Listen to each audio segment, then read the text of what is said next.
ഇപ്പൊ യൂട്യൂബ് വീഡിയോസിലൊക്കെ ഭയങ്കര അപമാനിച്ചുകൊണ്ട് ഞാൻ ഏതോ ബാറിന്റെ ഉദ്ഘാടനത്തിന് ഒന്നും അല്ല പോയത്. അങ്ങനെ ചെയ്തിട്ടുണ്ടെങ്കിൽ അതിന്റെ വീഡിയോ അവർ കാണിക്കട്ടെ. ഈ യൂട്യൂബേഴ്സിനാണ് ഞാൻ പറയുന്നത്, അങ്ങനെ ഉണ്ടെങ്കിൽ അത് കാണിക്കട്ടെ.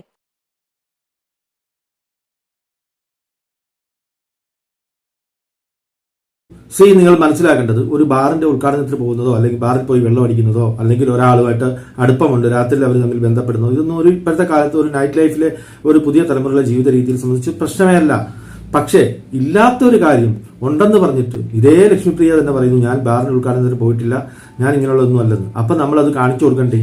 വെറുതെ ഒരു പെണ്ണിനെതിരെ ഈ പറഞ്ഞ സദാചാര അമ്മായി ചമിഞ്ഞുകൊണ്ട് വെറുതെ ആ പെണ്ണിനെ താല്പര്യമില്ലെങ്കിൽ ആ പെണ്ണ് അങ്ങനെ ചെയ്തിട്ടില്ല എന്ന് പറയുന്നില്ല, ആ പെണ്ണിനെ മാനസികമായിട്ട് തകർക്കുന്ന രീതിയിലുള്ള വൃത്തികെട്ട ആരോപണങ്ങളുമായിട്ട് സോഷ്യൽ മീഡിയയിൽ ഇതുപോലുള്ള സദാചാര അമ്മായിമാർ രംഗത്ത് വന്നു കഴിഞ്ഞാൽ തീർച്ചയായിട്ടും നമുക്ക് അത് കണ്ടുകൊണ്ടിരിക്കാൻ പറ്റില്ല. പിന്നെ കല്യാണം കഴിച്ചവരാണെങ്കിൽ ഒരു പക്ഷേ അവിഹിത ബന്ധത്തിലോട്ട് പോകുന്നത് അത് മോശമാണ്, അത് ചെയ്യരുത് എന്നാണ് എൻ്റെ നിലപാട്. ഓക്കെ.